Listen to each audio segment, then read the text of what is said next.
In this video, I'm going to share 5 of my 2024 plans with you to further increase my print-on-demand sales. And the 5th plan I'm going to share with you has some massive potential, and it's also one that I'm most excited about.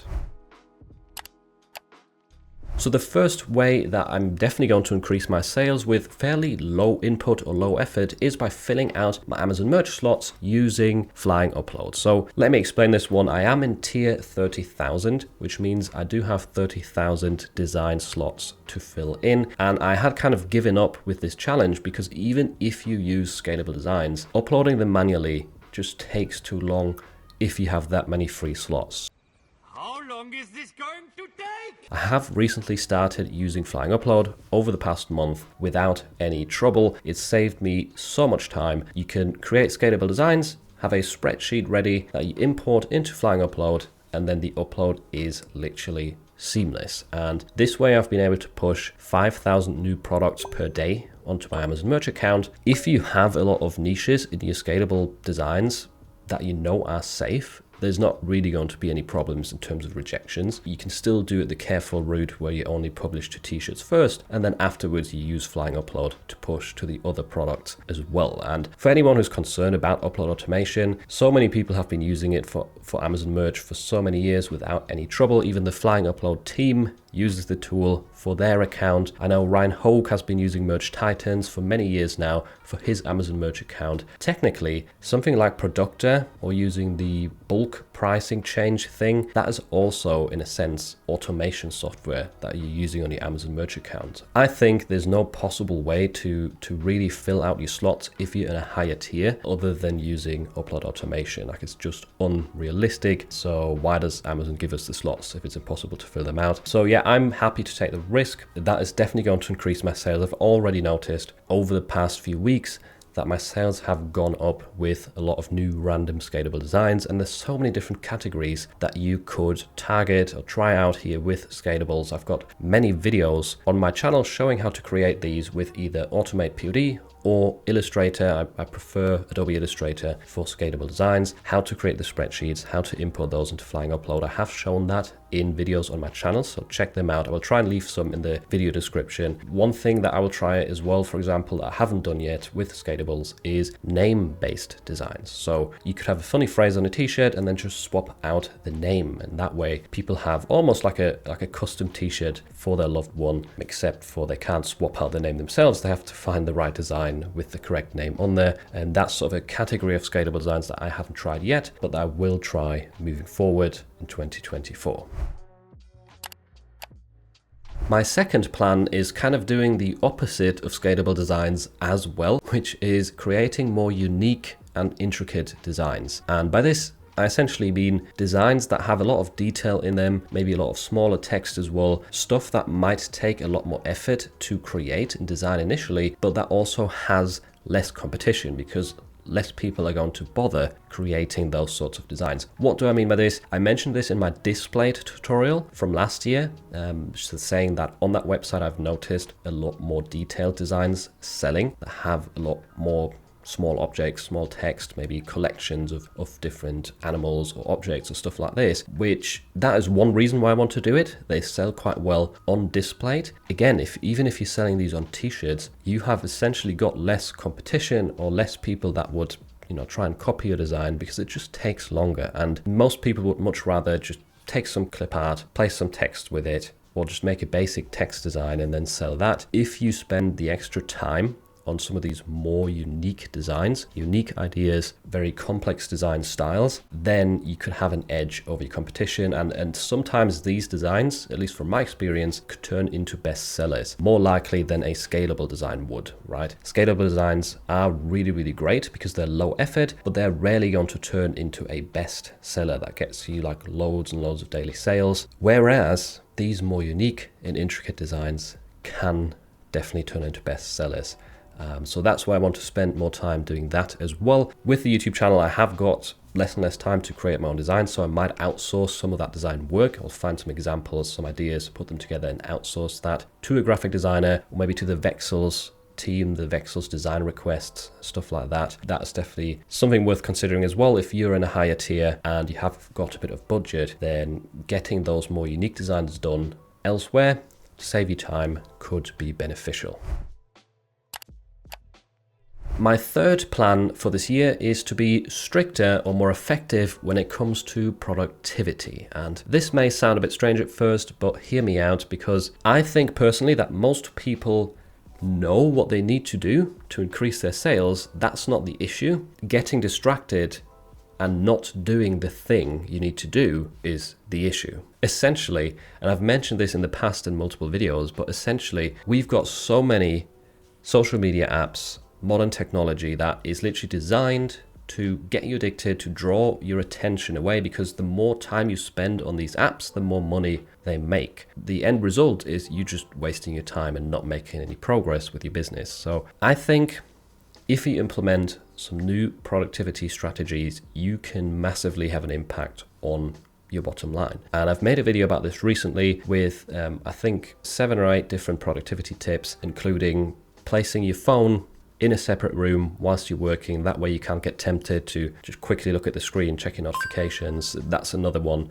Turn your notifications off, because you don't need to have notifications for every single app on your phone. They're pointless, distracting, and they just waste time. Also, task switching is another big one. If you're concentrating on research, you don't want to then in between check your emails, check your Discord, check your sales on Amazon. Like, you want to do the thing instead of switching from task to task and therefore always diminishing your focus and being less effective with the main task at hand, which in that case would be the research. So there is a lot of ways, a lot of productivity sort of tactics that you can implement into your routine to definitely over the long run increase your sales. Like, it's hard to measure this, but it will make a massive difference. Trust me. These are hard to stick to every single day, like I don't either. But if you have periods where you're really strict with them, you will notice yourself getting a lot more done. Another way I plan to increase my sales in 2024 is through Amazon ads. And that is basically I'm going to spend more money per day on ads, because I did notice during this Q4 especially that it really paid off with some of my best sellers. Last year I did invest, I don't know exactly like what the average would be, but maybe like $50 per day on average into my ads. Most of those going into the best sellers, with some auto campaigns, some manually targeted campaigns with product targets, keyword targets. So I did spend consistent money throughout the year to sort of build out those campaigns to get more reviews or extra sales onto my best sellers, and it really paid off during Q4, because on top of the ad sales I got a ton of extra organic traffic. At least that's what it felt like, and it seems like investing into those ads definitely paid off. So this year I'm going to increase the daily spend to hopefully get an even bigger bump towards the end of the year during Q4. And if you are on Amazon Merch and you've got access to ads, definitely don't sleep on them. At the beginning, they seem really confusing and you are going to waste some money. You are going to start campaigns that are not profitable, or that you spend $10 or $20 on, you get a lot of clicks but no sales. That's just the name of the game. That's part of it, unfortunately. But it can pay off massively on some of your products in the right niches with the right designs. Like, you can definitely get a lot of return on investment right here. I'm not really an Amazon ads expert by any means. I would recommend checking out Cameron Scott's channel if you want to learn more about ads. He is one of the top performing Amazon Merch sellers, or he has got a best-selling product on Amazon Merch for sure. That much I know, and he does spend a lot of money on ads, and he really does know his stuff, so that's worth checking out. And besides that, you can also join my free Discord server, which often has discussions about ad strategies in there as well. Other people that are successful with Merch do sometimes have different strategies that they share, so that is another great way to get insight and ideas in terms of improving your ads, getting more sales with them, and being more profitable with them in general.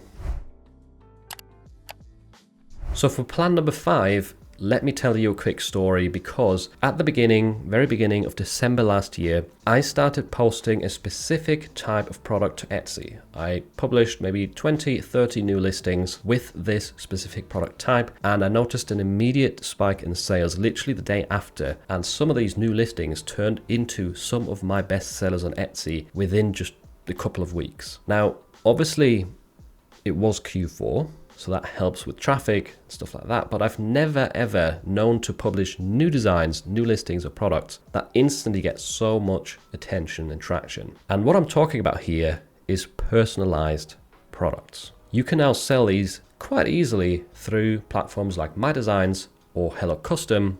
I personally did it with My Designs because there you can publish them in bulk, and when an order comes in, it's very easy to quickly adjust the design and get it approved for printing. It's just crazy. My mind is really spinning with ideas now, because the good thing is, if you already have some good niches that you're selling in on other print-on-demand platforms or on Etsy, you can just enter these niches with customizable designs, and you will very likely get some quick sales and extra interest, because a lot of people really like a customizable design. Existing designs that you have saved on your computer, especially if they're graphic based and they don't have a lot of text on them, most of them will probably work as a personalized design. If you think about it, it could be as simple as just adding custom name or your name here to the design, uploading it. The conversion rate will be way higher than on a traditional static print-on-demand design, because it is a bit harder to list these items, it's a bit harder to fulfill them, so less people can be bothered to do it. There will be a ton of niches out there that still have less competition when it comes to personalized designs. And I'm really excited about this because there's so many different ways to approach this. I'm probably going to make some more videos about this in the future. Maybe if you want to, let me know in the comments down below if you want to see some niche research videos and ideas for personalized niches on Etsy, because I think there's so much potential here. Considering I only published like 20 or 30 listings and I got a ton of sales almost instantly with them, I think if I spend a year, or if you spend a year actually publishing a few hundred listings that start getting sales throughout the year, then the next Q4 could be insanely good on Etsy. So this is something that I highly recommend you test out. Don't mind who you use for it. I used My Designs, and I do have a tutorial on my channel showing you how to create personalized ornaments. The same process applies to other products as well. I personally sold quite a lot of t-shirts with custom names, but also some ornaments with the same sort of idea. Someone can enter their own name on the ornament. That's not really going to sell very well until next Christmas season, I suppose, but sometimes getting the listings ready a few months ahead could help you as well. So bear that in mind. Ornaments, maybe start posting them in sort of September, October if you can. They are also a new product that I started publishing just last November, and I did get quite a few sales with them for Christmas. So that's another quick bonus tip, I guess. Post some ornaments. They can do really well for Christmas shopping. And yeah, I hope these tips help you out. These are not necessarily like tips that you have to follow. It's just my plans. This is what I want to do, and I hope that you can take some of these ideas and plans on board as well, and I hope they can help you increase your sales in 2024 as well.